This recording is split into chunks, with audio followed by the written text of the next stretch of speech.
Interrumpimos la programación para informarles que Papá Noel ha dimitido. La crisis planetaria creada con la desaparición de Papá Noel ha puesto en alerta a todos los gobiernos, jugueteros, mamás y niños del mundo.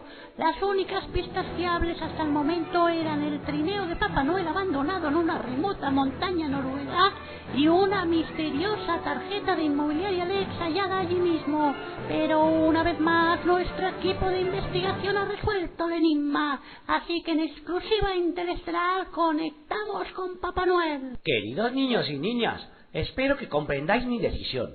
Llevo siglos trabajando en Navidades, pero ya soy muy mayor y necesito un merecido descanso. Por eso he venido con los míos a disfrutar de las playas de Denia.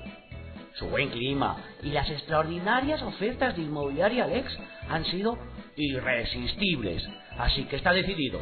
Me quedo en Denia, pero no quiero dejar pasar la ocasión de ofreceros este excelente regalo y desearos unas felices fiestas y un próspero año nuevo comiendo perdices.